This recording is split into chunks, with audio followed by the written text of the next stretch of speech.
अस्सलामुअलैकुम नाज़रीन, मैं इकरा फारूक टीवी की जानिब से आज हम बात करेंगे जायदाद के हवाले से। औलाद ही माँ की दुश्मन बन गई, खून सफ़ेद हो गया या लालच की इंतहा हो गई कि एक बेटे ने ही अपनी माँ का डेथ सर्टिफिकेट बना दिया। उसकी क्या वजह बनी, आज हम डिस्कस करेंगे। मेरे इस प्रोग्राम के ज़रिए उन माँओं का भला होगा, उन बेटों का भला होगा, उस औलाद का भला होगा जिनके सर पर बाप नहीं रहते लेकिन उनके साथ धोखा हो जाता है। इसमें अपने ही रिश्ते मुलव्वस होते हैं। जब लालच की इंतहा इस हद तक पहुंच जाती है कि वो अपने खून के रिश्तों के साथ साथ अपने ही बहन भाइयों के बच्चों के साथ जुल्म और ज़्यादती करने पर उतर आते हैं, ऐसे उन रिश्तों से बचने का क्या तरीक़ेकार है। इस प्रोग्राम में आज हम उस माँ के साथ जो बीती, जो ज़िंदा तो है, दुनिया में तो है इस वक्त, उसको अपनी ज़िंदगी को, अपने वजूद को, अपने ज़िंदा होने को ही उस माँ को साबित करने में मुश्किल आ रही है। ये किरण नामी खातून हैं जो कि ज़िंदा हैं और उसके बावजूद 4 साल से वो इदारों के दरवाज़े खटखटा रही हैं कि मुझे इस चीज़ का सबूत दे दो कि मैं ज़िंदा हूँ, लेकिन मैं साबित नहीं कर पा रही। वो अपने इदारे ही उनको डिनाई कर रहे हैं। उनके साथ ज़्यादती किसी और ने नहीं की, उनके अपने ही बेटे ने की। वो की या उससे करवाई गई, ये तो अब अल्लाह बेहतर जानता है। जो कि बेटा अब ये बयान दे रहा है कि मेरी माँ के साथ ज़्यादती मैंने खुद नहीं की, मेरे अपने ही ताया अब्बू ने मुझे वर्गलाया, मुझे इस तरह की गाइडलाइन की कि मुझे पता नहीं चला और मैंने दस्तखत कर दिए अपनी माँ के डेथ सर्टिफिकेट के लिए। मैं इसमें ज़िम्मेदार नहीं हूँ। लेकिन क्या वो बच्चा खुद ज़िम्मेदार अगर नहीं है तो क्या उसने अपनी माँ से दोबारा मिलने की कोशिश की? नहीं की। क्यों नहीं की? जब एक बेटे को अपनी माँ से मिलने नहीं दिया गया तो उसने क्यों नहीं कोशिश की? वो क्यों अपने ताया अबू के साथ और अपने ददियाल के साथ मिलकर अपनी माँ के साथ ज़्यादती करता रहा? ये मामला कुछ इस तरह से पेश आया। किरण नामी खातून है जिनके हस्बैंड की कुछ सालों पहले डेथ हो गई।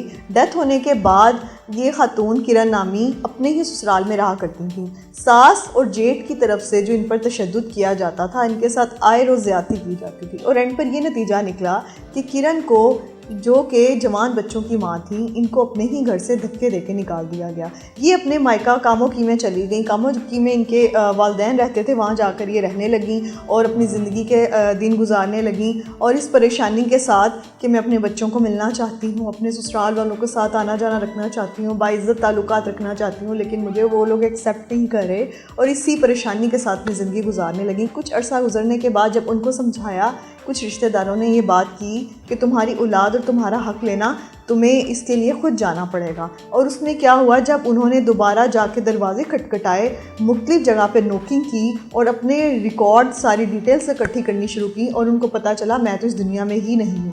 वो कैसे पता चला कि सारा जो रिकॉर्ड था उनके ख़िलाफ़ वो फेक रिकॉर्ड तैयार करवाया गया। बाकायदा तौर पर किरण खातून का डेथ सर्टिफिकेट तैयार करवा लिया गया जिसमें उनके अपने ही जवान बेटे से साइन लिए गए। बेटे के बकौल उसका ये कहना है कि मेरे ताया अब्बू ने मुझसे कहा कि तुम्हारे वालिद साहब का डेथ सर्टिफिकेट तैयार करवाना है, जो कि ज़रूरी है, कागजात का रिकॉर्ड का हिस्सा बनाना है और मैंने ये दस्तखत कर दिए। मुझे नहीं पता था कि ये मेरी वालदा का सर्टिफिकेट तैयार हो रहा है। इस तरह मेरी वालदा का सर्टिफिकेट तैयार करवाया गया था, मेरा इसमें कोई कसूर नहीं है। बकौल बच्चे के ये सारे बयानात सामने आए हैं, लेकिन इसमें हकीकत क्या है वो अब तक ना तो वालदा सही तरह से जान पाती हैं, क्योंकि ममता जो हैं वो तो अपनी मोहब्बत में मजबूर हैं, वो कभी भी अपने बेटे पर इस तरह का शक नहीं करेंगी। समीर नामीन का बेटा जो है वो ये बाकायदा तौर पे, वाज़िया तौर पे कह रहा है वो इसमें मुलव्वस नहीं है, उसको फंसाया गया है, उसका कोई कसूर नहीं है। दूसरी जानिब जब किरण से बात करती हैं तो किरण का ये कहना है कि मेरा इसमें जो है मेरा हक़ मारा गया है। मेरा 10 करोड़ का एक प्लाज़ा था जो मेरे शौहर के नाम था, जो कि इन्होंने बेच दिया और इसके अंदर 1 रुपया भी मुझे नहीं दिया। जब समीर से बात हुई तो समीर ने इस पर कहा कि ताया अब्बू ने ये बेच दिया है और मुझे इसमें से कुछ भी नहीं मिला, मेरी वालदा के साथ भी ज़्यादती हुई, मुझे भी इसमें कुछ नहीं मिला। लेकिन जब मैं बात करता हूँ, जब हम लोग शोर मचाते हैं तो हमें ताया अब्बू कहते हैं कि झूठ मत बोलो, ये तुम लोगों ने खुद बेचा है, और समीर पर इल्ज़ाम लगा देते हैं। उसके ताया की तरफ से इल्ज़ाम आ जाता है कि आप झूठ बोल रहे हो बेटा, आप ही ने ये सारी जायदाद बेची है और आपने इसके जो पैसा है वो अपनी माँ को नहीं दिया, इसमें हम कसूरवार नहीं हैं। हर तरफ से बयानात जो हैं बिल्कुल तज़ाद है सबके बयानात में, कहीं भी कोई हकीकत और हक देने को तैयार नहीं है, हकीकत सामने लाने को तैयार नहीं है। दूसरी जानिब अगर देखा जाए तो समीर इतना भी बेवकूफ़ और बच्चा नहीं है जिसको ये पता ही नहीं था कि डेथ सर्टिफिकेट किसका तैयार हो रहा है। इसमें तो साफ नज़र आ रहा है कि समीर ने जायदाद की लालच की वजह से अपने दादियाल और ताया का साथ दिया, लेकिन एंड पर जाकर जब उसने देखा कि उसको भी कुछ नहीं मिला तो उसने अपनी वालदा का साथ देना शुरू कर दिया और अपने दादियाल के ख़िलाफ़ हो गया। इसमें अगर एक और चीज़ वाज़ह तौर पर सामने आई कि किरण नामी खातून का ये भी कहना है कि इस प्लाज़ा के अलावा हमारा मुश्तरका जो है कोठियाँ भी थीं जिसमें मेरी सास, मेरे जेठ और मेरे शोहर का हिस्सा था, जो अब तक जो है ना बेचा गया है ना उसमें मुझे कोई हिस्सा दिया गया है। और मेरी सीएम पंजाब मरीम नवाज़ साहिबा से दरख्वास्त है कि मेरी उसमें मदद की जाए। ये सर्टिफिकेट जो मेरे इस टाइम सामने पड़ा हुआ है इसमें बाकायदा तौर पर इनको जो है मुर्दा करार दे दिया गया है, जबकि किरण जो है वो तो इस टाइम ज़िंदा हैं और वो मरीम नवाज़ साहिबा से ये अपील करती हैं कि या तो मेरे सर पर शफ़क़त का हाथ रख दिया जाए या फिर इस पर दस्तखत करके ये आप भी कंफर्म कर दें कि मैं वाकई दुनिया से जा चुकी हूँ, ताकि मुझे ये पता हो कि अब मेरे पास कोई भी उम्मीद बाकी नहीं है। और वो बहुत ज़्यादा आबिदा होकर ये बात करती हैं कि या मेरा हक मुझे दे दें, मैं इस दुनिया में जीते जी अपनी ज़िंदगी जो मेरे बच्चे कुछ साल हैं वो हंसी खुशी गुजार सकूं, क्योंकि रिकॉर्ड के मुताबिक मुझे मार दिया गया है और इस तरह ज़िंदा रहकर भी मैं अपने रिश्तेदारों की जानिब से इतना जुल्म देखती हूँ, ये मुझसे बर्दाश्त नहीं होता। मेरे शोहर का